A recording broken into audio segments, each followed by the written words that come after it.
are closed for paying visiting, and so there are no.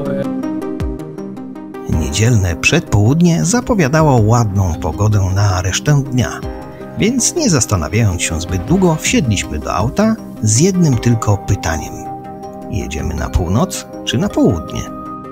Żona stwierdziła, że tym razem na północ, więc kierowaliśmy się w stronę Norrtälje, nie wiedząc, dokąd ta podróż nas doprowadzi.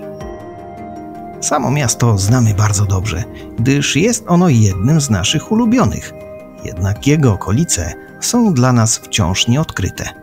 Zatem zobaczymy, co ten region kryje ciekawego. Podczas postoju na kawę zrobiłem szybki i niedokładny research, co chwilę później skutkowało nieoczekiwanym zwrotem akcji. Wybraliśmy kilka lokalizacji i nawet byliśmy tam, jednak w tym wideo skupimy się jedynie na wiosce Wikingów. Pomyślałem: hej przygodo, ciekawe co nas tam czeka. Szybko i niespodziewanie moje emocje zostały mocno ostudzone. Okazało się, że wioska Wikingów dostępna jest dla turystów od wtorku do soboty, a była przecież niedziela. Pozostałe dni tygodnia mieszkający tam ludzie odpoczywają lub zajmują się trywialnymi zajęciami dnia codziennego, jak choćby praniem ubrań, a pralki chyba tam nie ma.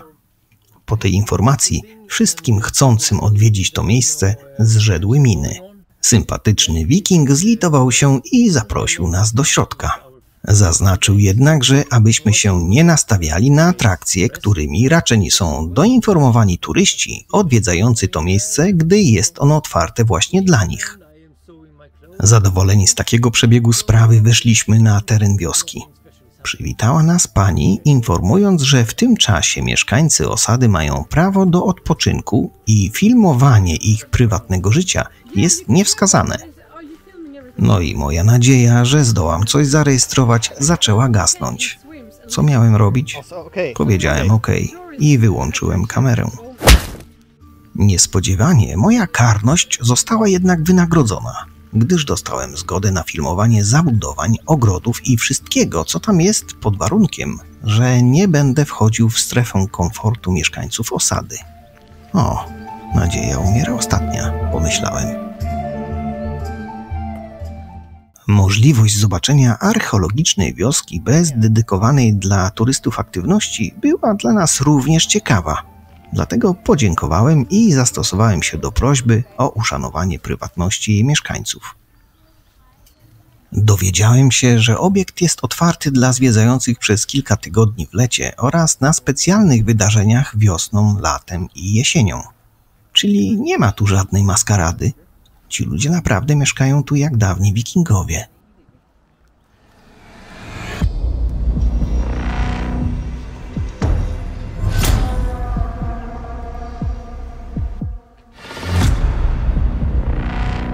Sturholmen to non-profitowe muzeum archeologiczne na świeżym powietrzu, które od 1996 roku organizuje szeroką gamę zajęć dla dzieci i dorosłych. Latem muzeum tętni życiem, rzemiosłem i zajęciami dla całej rodziny.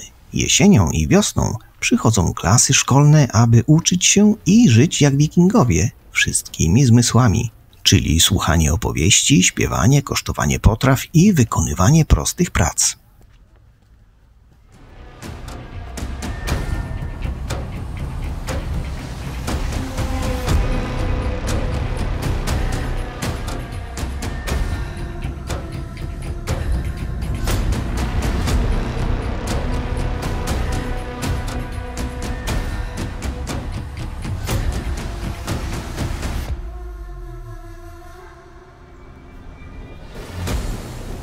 Jest tu kilka domów zbudowanych według metod archeologicznych, m.in. długi dom wikingów 24 na 10 metrów i 7 mniejszych budynków.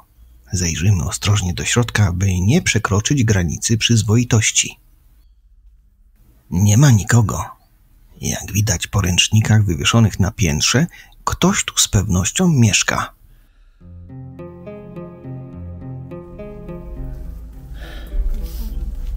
Czujesz? Pięknie, jak na biwaku.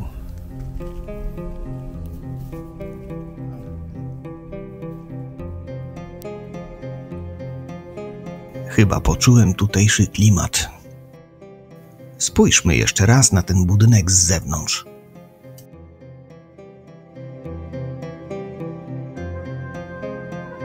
Podobno kilka stojących tu chat zostało odtworzonych według metod archeologicznych. Faktycznie przyznam, że widać tu sporą dbałość o szczegóły i mówię tu o stolarce, a w zasadzie o ciesielce. Począwszy od większych rzeczy typu dachy domów, poprzez filary, ściany, a potem ten mebel, w którym nie znajdziecie jednego gwoździa, zauważyć można staranność w ich wykonywaniu w zgodzie ze starą ciesielską sztuką. Przez cały rok organizowane są tu również specjalne programy dla grup, takie jak uczty, wesela i wycieczki. Przyznam, że na ucztę to bym się tu wybrał. Co do organizowania wesela, to byłbym już bardziej powściągliwy, ale jakby co, to jest taka możliwość. Ogrodzone parkanem mini poletka uprawne to kolejna z ciekawostek związanych z życiem chłopów z rodu wikingów. Te akurat to chyba poletka ziołowe. Tego typu ogrodzenia miały zabezpieczyć uprawy przed szkodnikami. Od VII wieku lud Odyna ciężko pracował na mało wydajnej ziemi. Skaliste tereny, wszechobecne lasy i nieurodzajna gleba skłoniły typowo rolniczych Skandynawów do szukania innej życiowej alternatywy. No i znaleźli. Skupili się na dalekich wyprawach o charakterze kupieckim, rabunkowym i osadniczym. Oczywiście to jedynie uproszczenie, jednak ważne w kontekście dbania o swoje uprawy. Mężczyźni wypływali w morze, a kobiety z dziećmi zostawały w domach i zajmowały się szeroko rozumianym przeżyciem. Zwierzęta domowe, takie jak koza, zapewniały nie tylko mleko i mięso, ale także ciepłą skórę na ubrania. A jak wiemy, klimat tu nie rozpieszczał. Warto było się ubrać w coś ciepłego.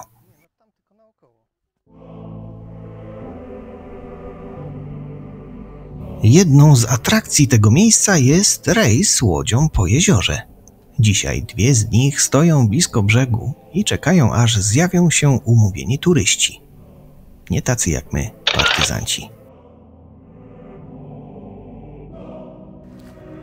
Ten swoisty skansen oferuje tu wiele aktywności, podczas których można poczuć się naprawdę wyjątkowo. Przykładowo możesz zabrać tu rodzinę lub przyjaciół i zamieszkać w spartańskim domu, w którym przygotujesz strawę wikingów, oczywiście nad ogniem. A jak już się nasycisz, będziesz gotowy na wejście do starodawnej sauny. Możesz również uczestniczyć w innych zajęciach przygotowanych przez animatorów. Jak lubisz, to i pośpiewasz z nimi stare pieśni opowiadające o życiu wikingów. Możesz także skorzystać z przewodnika, który w autentycznym stroju z tamtej epoki oprowadzi cię po wiosce i opowie o mitycznej epoce wikingów. Dowiesz się o życiu codziennym, rzemiośle, ubraniach, jedzeniu i podróżach na wschód. Dowiesz się również o historycznych miejscach wikingów i kamieniach runicznych, których jest w okolicach całkiem sporo. Wycieczkę zakończysz przy ognisku, by nad żarem upiec sobie płaski chleb. Będzie tak, jeśli przyjedziesz w to miejsce w odpowiednim czasie. My niestety nie mieliśmy szczęścia, choć wyprawa bez planu nie była stracona. Niejednokrotnie taki rodzaj podróżowania okazywał się bogatszy w przeżycia i wspaniałe widoki niż ten wcześniej zaplanowany. Nasza wycieczka właśnie się kończy. Zanim pożegnam się z Wami, chciałbym prosić o komentarze pod filmem. Zrobicie mi wielką przyjemność, jeśli dołączycie do grona subskrybentów i dacie łapkę w górę. Nie zapomnijcie o dzwoneczku, by nie przegapić kolejnych filmów. Tym, którzy wpadli tu przypadkiem, polecam inne filmy na moim kanale. Nie tylko te o moich podróżach po Szwecji. Dziękując za obejrzenie tego filmu do końca, pozdrawiam Was wszystkich serdecznie. Do zobaczenia.